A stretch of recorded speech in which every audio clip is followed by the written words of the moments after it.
Arrival and Prejudice. David Miles, a decorated black veteran, arrived at the prestigious Glensdale Hotel, a place renowned for its luxurious amenities and an aura of exclusivity. At 75, David carried the air of a man who had braved more than a lifetime's worth of battles. Despite his age, his posture was straight, his gait steady, and his eyes sharp. His faithful companion, Bailey, a black Labrador with a sleek red service vest, walked beside him with quiet confidence, an anchor for David as he navigated the lingering shadows of his PTSD. The journey here hadn't been easy. David's anxiety had intensified with every mile toward this unfamiliar place. His therapist's advice echoed in his mind, pushing him to take chances, to reconnect with life's simple pleasures. The Glensdale, with its ornate facade and sprawling entrance, felt like an unlikely venue to start reclaiming peace, but David had agreed to meet an old army friend here, a friend who was the last living reminder of his military days. So he gathered his resolve, mentally grounding himself with Bailey's presence. As they stepped through the wide, glittering glass doors into the lobby, David was acutely aware of the attention his arrival garnered. Guests, dressed in the finest attire, cast glances his way, their expressions a mix of curiosity and judgment, while a few children looked at Bailey with undisguised delight. He took a deep breath, patting Bailey gently, thankful for the silent comfort she provided. David approached the front desk, where the manager, Mr. Sinclair, presided with a dignified air. The middle-aged man, with his meticulously combed hair and designer suit, looked up from his computer and immediately seemed to bristle. Sinclair's gaze lingered on David's worn military jacket, his graying hair, and finally on Bailey. The disapproval in his eyes was barely concealed. Yes, Sinclair's voice was crisp, almost brittle, as if he could barely tolerate the intrusion. David, maintaining his calm, replied politely, "Good afternoon. I have a reservation under Miles." Sinclair's fingers tapped the keyboard with visible reluctance as he looked up the booking. As David waited, he sensed the subtle scrutiny from staff members nearby.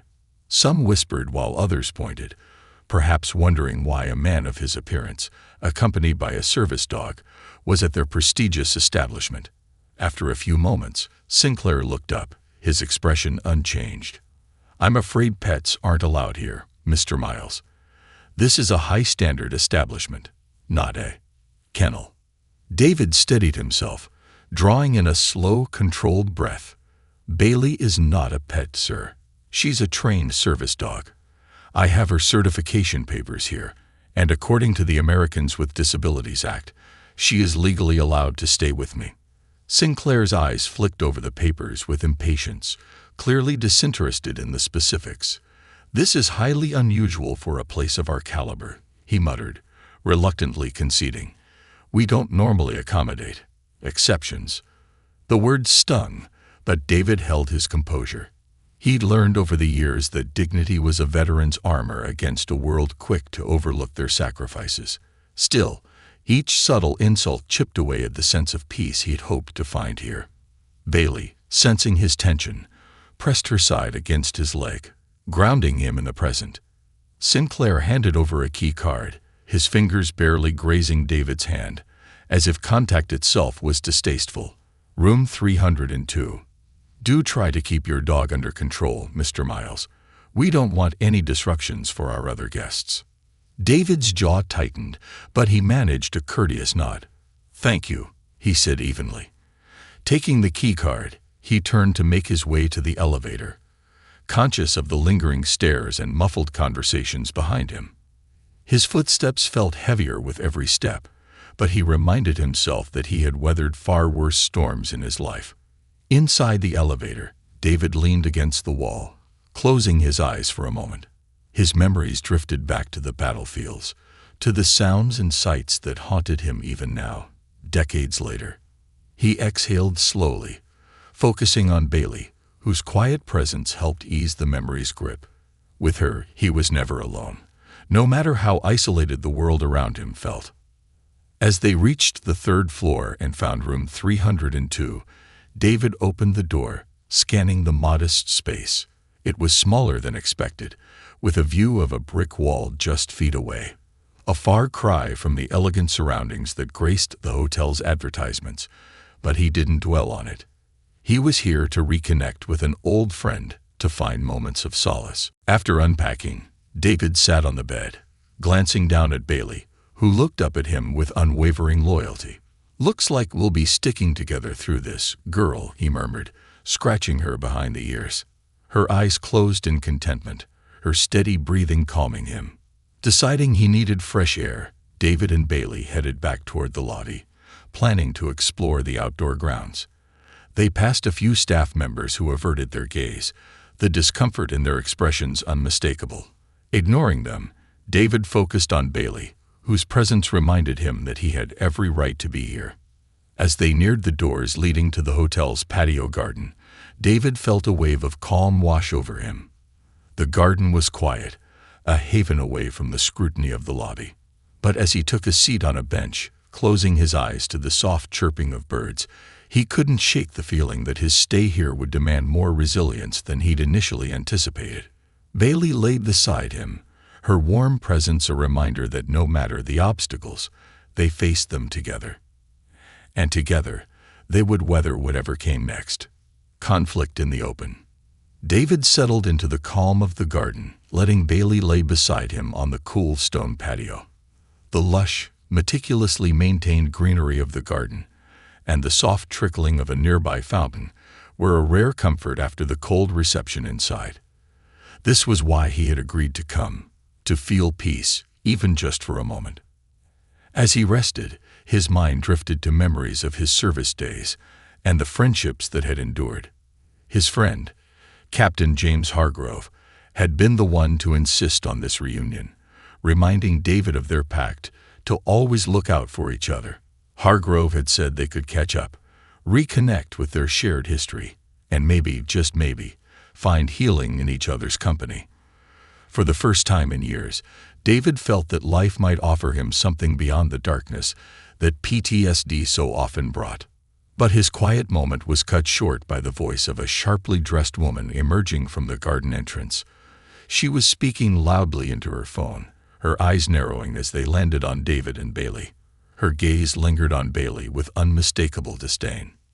No, I'm in the garden, but it's not as peaceful as I'd hoped." She practically barked into the phone. "I mean, can you believe it? There's a dog here. In a place like this." David tightened his grip on Bailey's leash, choosing to ignore the woman. She continued speaking, her voice just loud enough for him to hear, obviously intended to make him uncomfortable. "I paid top dollar to stay here, expecting sophistication. Not, well, this. And there's some man with his dog, just sitting around like it's a park," she hissed, giving David a pointed look. David kept his expression neutral, remembering his therapist's advice on grounding himself in the moment. Bailey, as if sensing his discomfort, pressed closer, her warm, steady presence a balm to his growing frustration. The woman, evidently unsatisfied with David's lack of response, ended her call abruptly and turned directly to him. "Excuse me," she began, crossing her arms in a haughty posture. "Are you aware this is a luxury hotel? Not exactly the place for that."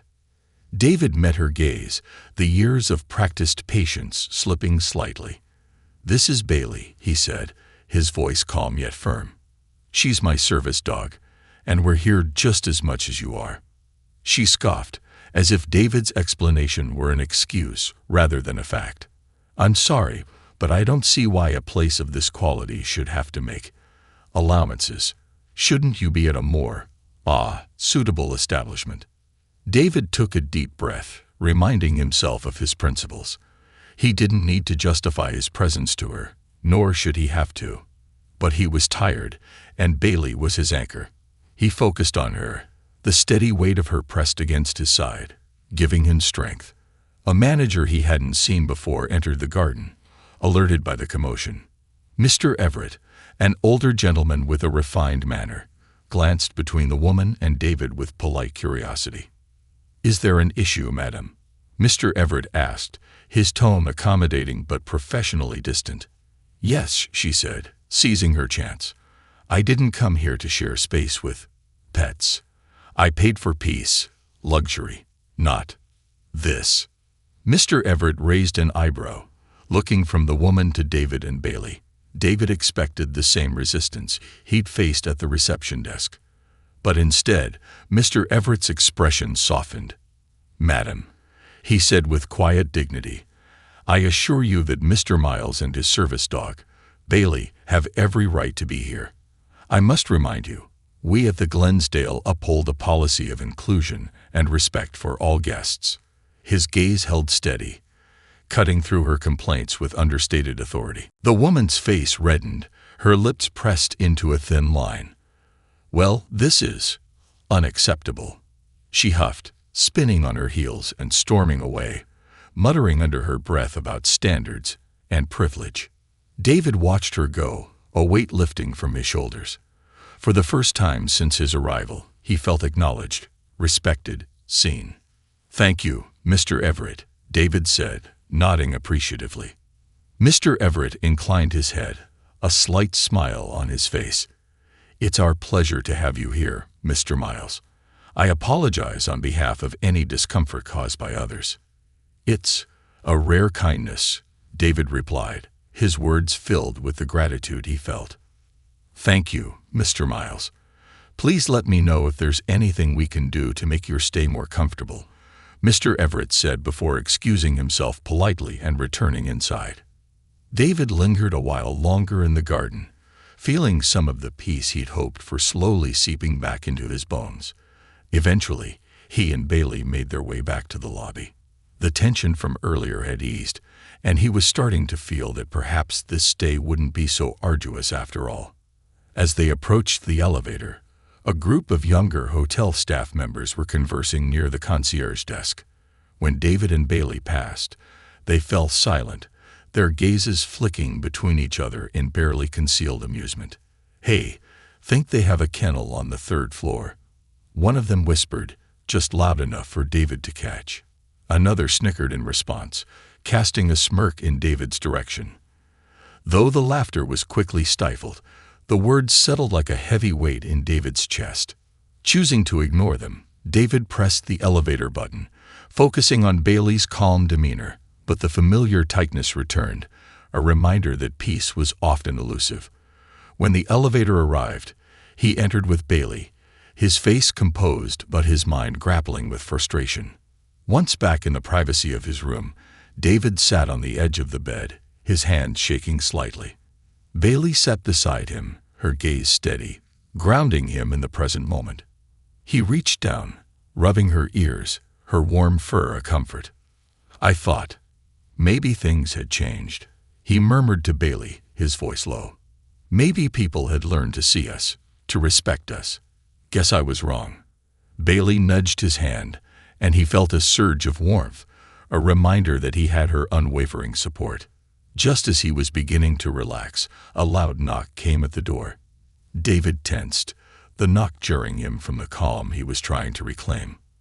When he opened the door, Mr. Sinclair stood there, his expression carefully composed but cold. "Mr. Miles," he began, his tone clipped, "we've had some complaints about disturbances from other guests regarding your presence." David felt the words like a slap. His mind reeled, frustration simmering below the surface. "I'm not disturbing anyone," he said, his voice firm but controlled. "Bailey and I are here as paying guests. I'm only asking for respect." Sinclair gave a short, dismissive nod. "Yes, well, perhaps it would be best if you kept to less frequented areas, for everyone's comfort." David felt the familiar surge of anger and hurt but forced himself to remain calm. He looked Sinclair in the eye, holding his ground. "I don't need permission to exist in shared spaces. My presence, nor Bailey's, should inconvenience anyone," he replied, his voice unwavering. Sinclair's face flickered with something almost like surprise before hardening once more. Without another word, he turned and left, leaving David standing at the doorway, emotions swirling. Bailey pressed close to his leg, grounding him, as she had done so many times before. David took a slow breath, centering himself. He'd endured worse, faced more daunting battles. He was here for a reason, and he wasn't going to let narrow-mindedness rob him of this reunion. As the door clicked shut, David sat beside Bailey, holding on to the quiet strength she provided. He stroked her gently, finding solace in her presence. For the rest of the evening, he stayed in his room, letting the quiet calm him, preparing himself for whatever the next day might bring. Standing his ground, David rose early the next morning, his mind still haunted by the previous day's encounters. Determined not to let prejudice overshadow his stay, he suited up in a dark blue jacket, polished his shoes, and prepared for a fresh start. Bailey was by his side, her eyes steady, her presence a comforting constant as they left the room and made their way to breakfast. The dining hall was grand, its ceiling adorned with glittering chandeliers and walls lined with art pieces. Guests sat at tables draped in white linens, their soft conversations punctuated by the occasional clinking of silverware. David took a moment to steel himself before approaching the hostess, a young woman with a bright smile. Her smile faltered when she noticed Bailey. "Good morning," David said calmly. "I'd like a table for one, please." The hostess's eyes flickered between David and Bailey, a look of uncertainty crossing her face. Let me just check with the manager, sir," she said, her voice hesitant. David clenched his jaw, frustrated by the all-too-familiar pattern. He had the legal right to bring Bailey wherever he went, and yet it felt like he was asking for permission at every turn. He waited patiently as she walked over to Mr. Sinclair, who stood at the entrance, monitoring the morning rush of guests. Within moments, Sinclair strode over, his expression as unreadable as ever. "Mr. Miles, I'm afraid animals aren't allowed in the dining area," he said, his tone devoid of warmth. "Bailey is a service dog," David replied firmly. "She's permitted by law to accompany me." Sinclair's lips pursed, a flicker of frustration crossing his face. "I understand, Mr. Miles, but some of our guests are uncomfortable with the arrangement. I must prioritize their comfort as well." David took a steadying breath, feeling Bailey's calm presence beside him. "With all due respect, Mr. Sinclair, I have as much right to be here as any other guest. Bailey is trained and certified. She's not here to cause discomfort. She's here for my well-being." Sinclair's face tightened, his gaze hardening. "We have a reputation to uphold, Mr. Miles. I would appreciate your cooperation in keeping disturbances to a minimum." David's patience was wearing thin, his grip on Bailey's leash tightening as he felt the resentment bubbling inside him. He had come here seeking peace, yet all he had found were obstacles. But before David could respond, a familiar voice called out from behind him. "David." It was Captain James Hargrove, his old friend, and the reason he braved this trip in the first place. Hargrove strode over, his tall frame and silver hair a striking sight as he reached out to embrace David warmly. "Jim," David murmured, a mixture of relief and gratitude in his voice. He returned the hug, feeling years of shared camaraderie flood back, a reminder that he wasn't alone. Hargrove glanced at Sinclair, his eyes sharp as he took in the tension between them. "Is there a problem here?" Sinclair's demeanor shifted, clearly unnerved by Hargrove's presence. "No, sir. Just ensuring that Mr. Miles and his companion are accommodated respectfully." Hargrove's brow furrowed as he turned to David, then to Sinclair. "Respectfully? Because from what I just heard, it sounds like you're treating a decorated veteran with anything but respect." Sinclair's face flushed, and he stammered, "I assure you, Mr. Hargrove, we value all our guests. I simply wanted to ensure everyone's comfort." "Comfort," Hargrove echoed, his voice laced with disbelief. "And what about David's comfort? What about his right to a dignified stay? Or does your policy only extend to those who fit a certain standard?" Sinclair opened his mouth to respond, but Hargrove silenced him with a withering look. "I invited David here, and I expect him to be treated with the respect he deserves. If that's an issue, I'm more than happy to take our business elsewhere. Is that clear?" A tense silence stretched between them as Sinclair struggled to maintain his composure. Finally, he nodded stiffly. "Of course, Mr. Hargrove. Mr. Miles, please accept my apologies for any misunderstanding." David inclined his head, acknowledging the apology but feeling little satisfaction. He knew Sinclair's words were merely to placate Hargrove, not a genuine change of heart. Nevertheless, he accepted the gesture for what it was, grateful for his friend's support. With the tension dissipated, David and Hargrove made their way to a table, Bailey settling quietly at David's feet. As they ordered breakfast, Hargrove's gaze softened, his voice warm with concern. "Are you doing all right, David? I hate to see you going through this." David sighed, running a hand over Bailey's head. "It's exhausting, Jim. No matter where I go, there's always someone who sees me or Bailey as an inconvenience." Hargrove's expression turned thoughtful. "Well, they may have met their match today. I'm not about to let anyone treat my friends that way." David chuckled softly, grateful for the humor and solidarity. Their conversation shifted to lighter topics, memories of their service days, the camaraderie and brotherhood they had shared. For the first time since his arrival, David felt the weight on his shoulders lift, replaced by the simple joy of friendship. After breakfast, the two men decided to take a walk around the hotel grounds, Bailey trotting happily beside them. The garden stretched out in a maze of manicured lawns, with blooming flowers and neatly trimmed hedges. As they wandered through the greenery, the sun warming their faces, David felt a sense of peace he hadn't experienced in a long time. But as they rounded a corner near the hotel pool, they were met with an unpleasant surprise. The same woman from the day before stood at the poolside with several friends, her gaze landing on David with a disdainful glare. "Oh, look who it is," she said, loud enough for them to hear. "I thought this place was supposed to be exclusive." David tensed, feeling the familiar sting of judgment. But before he could respond, Hargrove stepped forward, his voice carrying a quiet authority. "Excuse me, man," he said, his tone polite but firm. "David here is a guest just like you, and he deserves your respect." The woman scoffed, folding her arms. "Respect? I paid good money to be here, and I expect a certain standard. If he wants to bring that," she gestured to Bailey, "then maybe he should reconsider where he stays."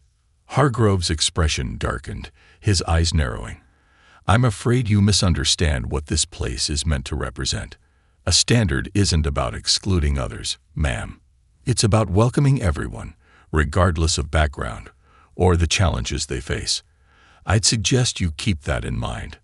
She huffed and turned away, clearly unwilling to engage further. David felt a surge of gratitude for Hargrove's unwavering support, but also a renewed resolve. He was done letting others define his place in the world. After the encounter, David and Hargrove continued their walk, the moments strengthening the bond between them.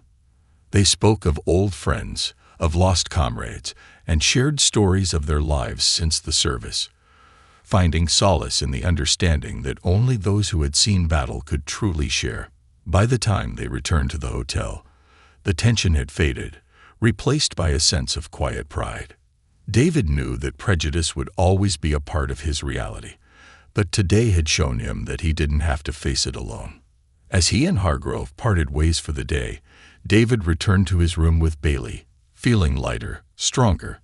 He had stood his ground, with the support of a friend who reminded him of his worth. And as he lay in bed that night, Bailey curled up beside him. He felt the quiet satisfaction of knowing that, no matter what tomorrow held, he had reclaimed his dignity. Seeds of change. The following morning, David felt renewed resolve as he and Bailey made their way downstairs, ready to face whatever the day would bring. He reminded himself of why he was here, reconnecting with Hargrove, finding some peace, and refusing to let prejudice dictate his experiences. As they entered the lobby, David noticed a young staff member discreetly watching him. She was new, likely on her first week at the Glensdale, and had a kindness in her gaze that set her apart from the rigid professionalism of the other employees. She approached him timidly, her uniform slightly askew, as if she'd hurried to catch up with him. "Good morning, Mr. Miles," she said, offering a hesitant smile. "My name's Maria. I just wanted to let you know that if there's anything you need, anything at all, you can ask me directly." David was taken aback. "Thank you, Maria," he replied, touched by her offer. "It's rare to find such kindness here. I appreciate it." She smiled, visibly relieved. "I've seen how some people here have treated you, and I don't think it's right. My grandfather was a veteran too, and I know what a service dog means. Their family." She knelt down, giving Bailey a gentle pat on the head, her respect and understanding clear. David felt a warmth in his chest, as though this simple gesture was a balm to the subtle wounds he'd endured during his stay. "Bailey and I thank you," he said, his voice thick with emotion. As Maria left to attend to her duties, David realized that this simple act of kindness had already changed the day's tone. It was a reminder that kindness could pierce through prejudice, even in the most unlikely of places. Heading to the hotel's library, David looked forward to enjoying a quiet moment surrounded by the rich scent of leather-bound books and aged paper.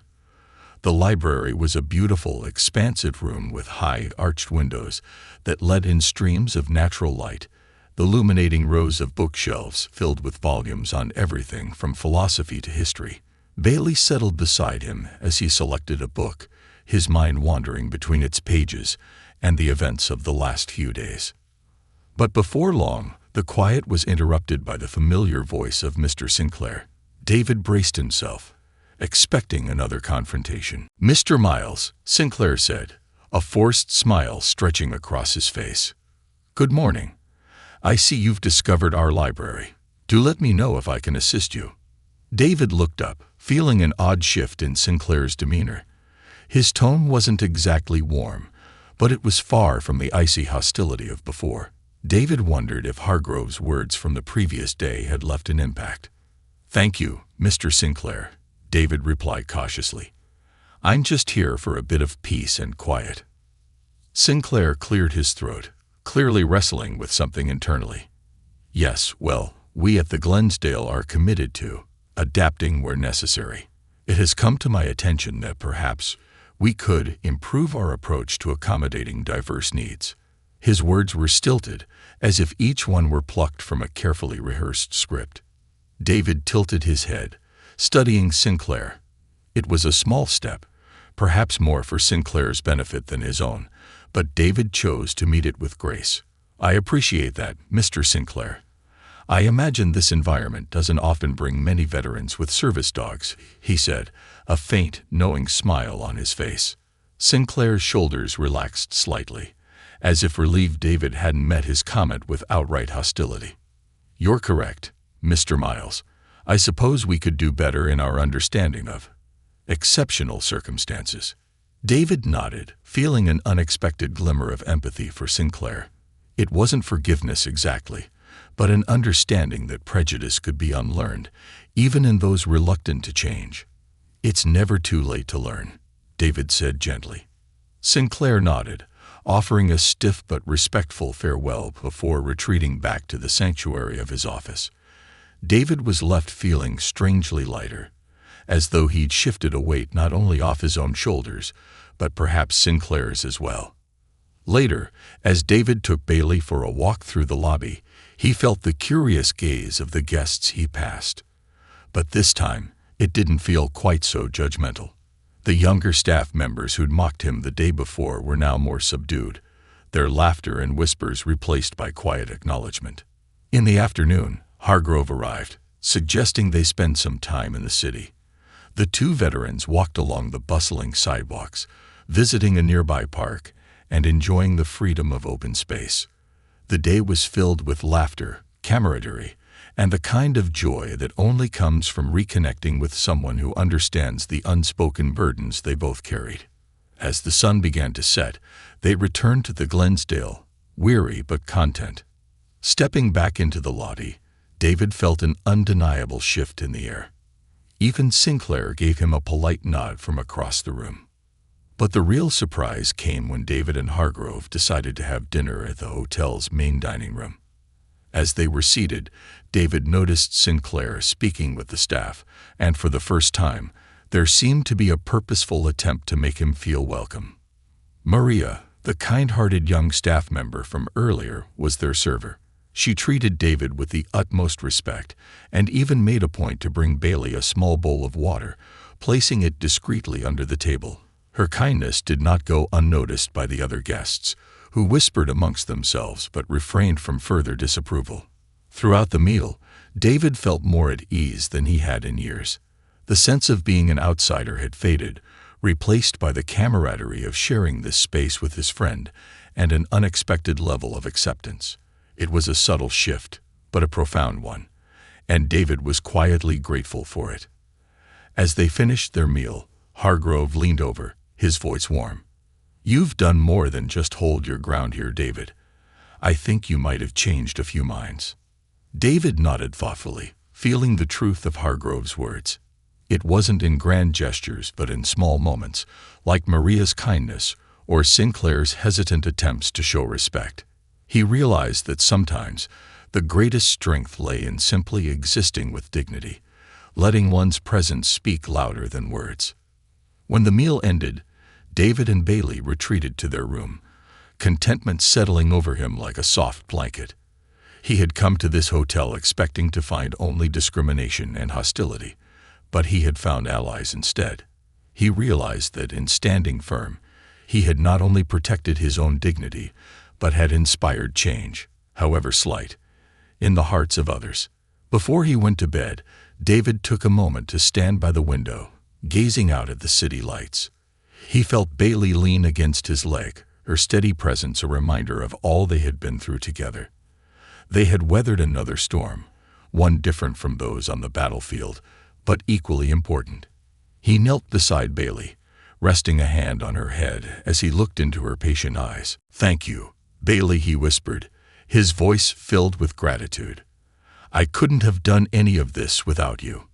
Bailey's tail thumped gently against the floor, her eyes warm and understanding. In that moment, David felt a rare sense of peace, a feeling that, despite the challenges, he was exactly where he needed to be. And as he lay down to sleep that night, David knew that this battle, too, had been worth fighting. Together with Bailey, he had not only claimed his place, but had sown seeds of change that would last far beyond his stay. Echoes of dignity. The morning brought a renewed sense of calm as sunlight streamed into David's room. Bailey, always the early riser, nudged him awake, her tail wagging in anticipation of their morning routine. David smiled, grateful for her loyal companionship, and got ready to take her on a brief walk around the hotel grounds before breakfast. As they descended to the lobby, he noticed something unusual. Mr. Sinclair was speaking with a small group of staff, and every one of them seemed to be listening with an earnestness that surprised David. Sinclair spotted him from across the room, and rather than his usual avoidance, nodded in acknowledgement. It was a small gesture, but it carried weight. David could sense a subtle shift among the hotel staff, a quiet understanding that seemed to ripple outward. Maria, the young staff member who had shown him such kindness, spotted him and came over with a warm smile. "Good morning, Mr. Miles," she greeted him, offering Bailey a gentle scratch behind the ears. "I hope you're feeling more comfortable." David returned her smile. "Thanks to you, Maria. You've been a breath of fresh air here." She beamed at the compliment, and then hesitated as if considering something. "Mr. Sinclair, well, he had a meeting with us this morning," she admitted, glancing over her shoulder. "He talked about how we all have a role in making the Glensdale a place that's welcoming to everyone. And I think it made some of us realize how we might have been a bit unkind without meaning to." David felt a flicker of surprise, but kept his expression steady. "That's good to hear," he said gently. "People change when they're willing to see things differently." Maria nodded, a determined look in her eyes. "Yes, and I hope we're all learning that now. We're better when we treat each other with respect." David thanked her, feeling the surge of gratitude for the young woman's courage to extend genuine kindness in a place where it wasn't always encouraged. He and Bailey continued on their walk, moving past guests who greeted them with smiles rather than sideways glances. The change was subtle, but it was unmistakable. After their walk, David decided to sit in the main lobby, finding a quiet spot near the windows where Bailey could rest by his side. The previous evening's meal with Hargrove had left him with a newfound sense of belonging, and he was determined to hold on to it, even if it was just for these remaining days. As he sat, he noticed a man seated across from him, observing him with quiet interest. He was perhaps in his early 40s, dressed in an expensive suit, the kind of attire that suggested he was used to getting what he wanted without much question. After a few moments, the man leaned forward, his curiosity apparent. "Excuse me," he began, his tone polite but hesitant. "I couldn't help but notice you and your dog. She's remarkable. Service dog, right?" David nodded. "Yes, this is Bailey. She's been with me for years now." The man shifted uncomfortably, glancing down at his own hands before looking back at David. "My father, he's a veteran too. Recently diagnosed with PTSD. I've been trying to understand it, but it's hard. He doesn't talk about it much." David felt a pang of empathy. He knew the silent battles veterans often wage, especially around family who struggle to comprehend their pain. "It's difficult for many of us to talk about," he said softly, "but having Bailey here has made a world of difference. Sometimes it takes a companion who doesn't need words." The man nodded thoughtfully, his gaze settling on Bailey with newfound appreciation. Maybe that's what he needs too. "I never thought about a service dog. I just assumed. Well, I didn't realize how much of a difference it could make." David smiled. "It makes all the difference," he replied, his voice carrying the quiet conviction of someone who'd lived that truth. The man sat back, visibly moved. "Thank you," he said. "I think I'll talk to my father about it. Maybe it'll help him too." David nodded, giving the man an understanding look. "Sometimes it just takes one person to change someone's life," he said, his own heart full as he watched the man walk away, lost in thought. He realized then that simply by being here, he was able to share his experience in ways that might resonate, even if only subtly, with those around him. Later that day, as David prepared to head to his room, he noticed Mr. Sinclair once again, this time standing alone near the concierge desk. The manager's usual steely demeanor had softened, and he seemed lost in thought. David considered moving past without interaction, but then he felt an impulse to reach out, knowing that sometimes even the smallest acts of empathy could leave lasting effects. "Mr. Sinclair," David said quietly as he approached, "thank you for taking the time to reconsider some things. I know change doesn't come easily." Sinclair looked up, surprise and something like relief in his expression. "Mr. Miles," he began, his voice lacking its usual sharpness, "I must admit, I hadn't considered how some of our policies might affect guests like yourself. My understanding was limited." David nodded, allowing the man to speak without interruption. Sinclair continued, almost as if he were confessing. "When I first began in this industry, it was all about appearances, maintaining a certain standard, catering to a specific clientele. I thought that meant excluding anything that didn't fit the image. Sometimes the things that don't fit are what people need the most," David replied gently. Sinclair met his gaze, something raw in his eyes. "I suppose I'm learning that now." The two men shared a brief silence, each acknowledging the other's vulnerability. David saw in Sinclair a man trapped by his own expectations, finally given the chance to step beyond them. And perhaps that was the greatest gift he could offer, not anger, but understanding. As David turned to leave, Sinclair called out, "Mr. Miles, thank you for everything." The words were simple but carried a weight that went beyond courtesy. David gave a small nod, feeling that whatever had transpired here at the Glensdale had changed them both, however subtly. Later that evening, the hotel hosted a small gathering in the lobby, a casual social event for guests to mingle and relax. David considered retreating to his room, avoiding the crowd, but something urged him to stay. Hargrove joined him, and the two men found a quiet spot near the back, observing the lively conversation and laughter around them. To David's surprise, the same guests who had once looked at him with disdain now greeted him warmly.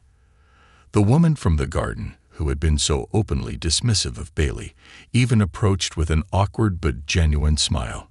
"I wanted to apologize, Mr. Miles," she said, her voice softened with a humility David hadn't expected. I didn't understand before. I've never known anyone who had a service dog, and I didn't realize how important she is to you." David, always one to value forgiveness over resentment, nodded graciously. "Thank you," he replied, his voice warm. "It takes courage to apologize." The woman nodded, looking genuinely relieved as she stepped away. David felt a quiet satisfaction in knowing that through patience and dignity, he had managed to soften hearts that had once been close to him. The evening continued, filled with laughter, stories, and shared memories. David and Hargrove found themselves surrounded by guests who were eager to hear tales of their military days, to learn about the unique bond between a veteran and his service dog, and to simply enjoy the presence of two men who had lived lives of purpose and resilience. As the evening drew to a close, David felt a sense of contentment he hadn't felt in years. He looked down at Bailey, who lay peacefully at his feet, her presence a grounding force amidst the evening's joy. For the first time since his arrival, David felt truly at peace. He had faced prejudice, but with quiet resilience, he had turned it into understanding. And as he returned to his room that night, he knew that the Glensdale, too, had been changed by his presence, a legacy left behind. The next morning dawned bright and clear, casting a golden glow over the city skyline as David looked out from his hotel room window. His time at the Glensdale was coming to an end. He and Bailey would soon be heading home, back to familiar surroundings where kindness came as naturally as the sun's warmth, not something to be fought for. But he couldn't shake a feeling of quiet pride, knowing that his stay here had left an indelible mark on those around him. As he packed, David's thoughts turned to the people he had met. Maria, the young woman who had shown kindness from the start. Mr. Sinclair, whose grudging acceptance had slowly turned into a genuine desire to do better. Even the once disdainful guests, who had gradually opened their hearts and minds. David knew that he was leaving behind something far more powerful than any lesson he could give in words.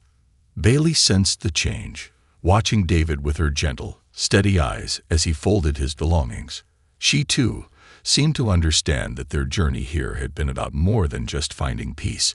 It had been about fostering it for others. As David zipped his suitcase, a soft knock sounded at the door.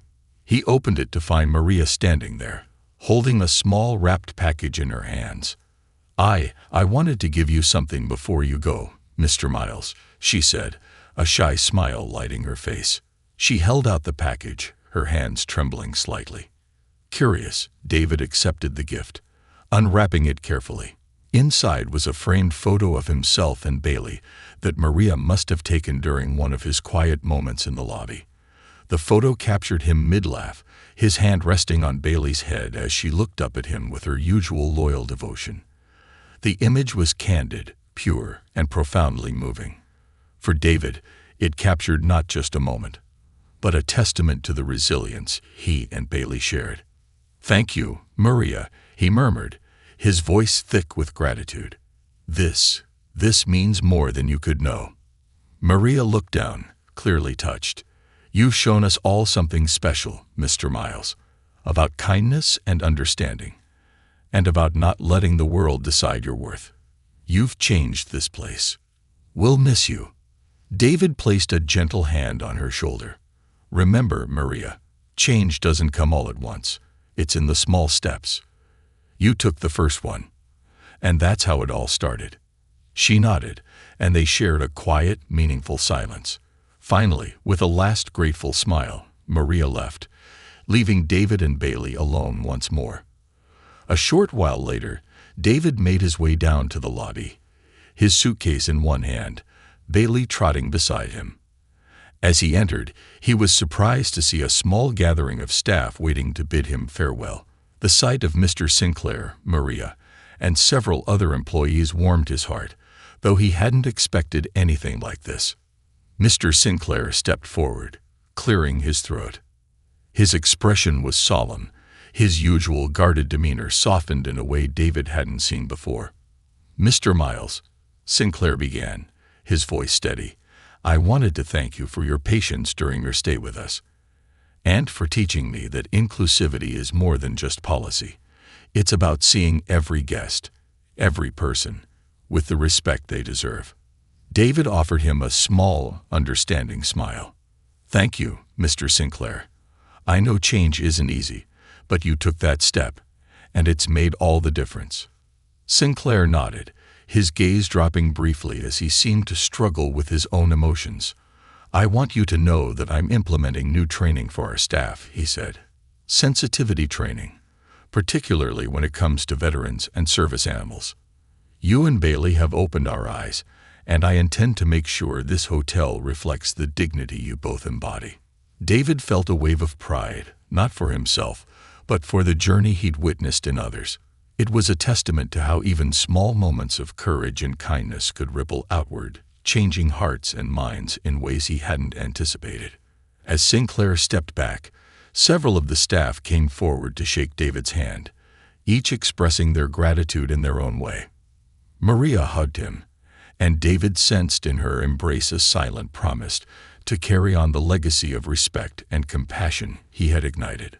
Finally, as he turned to leave, Hargrove arrived, having come to see his friend off.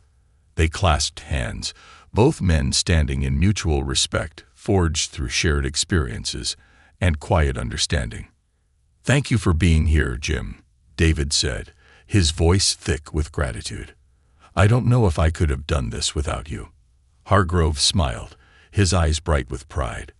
"David, you've done more than just hold your own here. You've shown everyone, myself included, what it means to lead with dignity. It's been an honor to stand by you, my friend." With a final nod to those gathered, David and Bailey made their way to the hotel entrance, Hargrove following close behind. Outside, the morning air was crisp, the sunlight bright and welcoming. As they reached the car, David paused, looking back at the Glensdale Hotel. The elegant building that had once felt so cold and unwelcoming now stood as a symbol of resilience and the small but powerful changes he had inspired. A few days after returning home, David received an unexpected letter. It was from Mr. Sinclair, handwritten and sincere. "Dear Mr. Miles, since your departure, I've reflected deeply on our interactions and the invaluable lessons you imparted without ever raising your voice or making demands. I am a different man than I was when you arrived, and I owe that to you. The Glensdale will never be the same, and I will never be the same.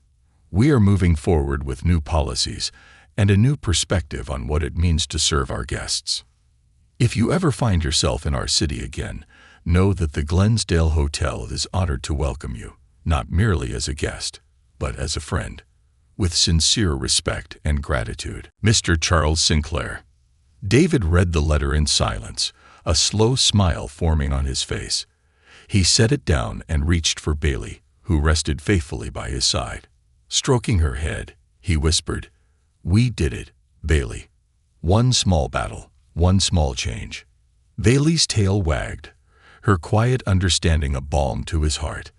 David knew that while there were many battles he'd fought in his life, this one, silent, patient, fought with dignity rather than force, was one of the most important.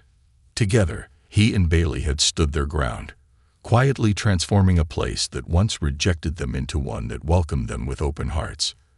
And though he'd left the Glensdale behind, David knew that his legacy would live on in its halls, in the lives he touched, and in the hearts he changed.